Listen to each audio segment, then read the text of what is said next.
Mike Macy from Indianapolis. I have really enjoyed reading your annual letters and your annual report, and I've gone back and read all the older ones too. They're terrific. I have also enjoyed reading the 2 books by Peter Lynch. And I see a lot of commonalities between the two of you, the way you think and your philosophy, etc. I'd certainly appreciate it if you'd make a few comments on what you think of Peter Lynch, the things he says in his 2 books, and the advice that he gives to investors. Thank you. I know Peter. I don't know him well, but we played bridge together in Omaha, as a matter of fact. And I like him personally, and obviously he has an outstanding record, and he has written those 2 books which have been bestsellers about his investment philosophy. I don't really have anything. I'm not going to embroider on his. There's certainly a fair amount of overlap. There's some difference. Peter obviously likes to diversify a lot more than I do. I mean, he owns more stocks than the names of companies I can remember. I mean, but that's Peter.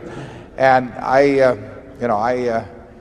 said in investing in the past that there's more than one way to get to heaven, and that there isn't a true religion in this, but there's some very useful religions. And Peter's got one, and I think we've got one that's useful too. And there is a lot of overlap. But I would not do as well if I tried to do it the way Peter does it, and he probably wouldn't do as well if he tried to do it exactly the way I do it. I like him personally very much. He's a high-grade guy. Zone 2.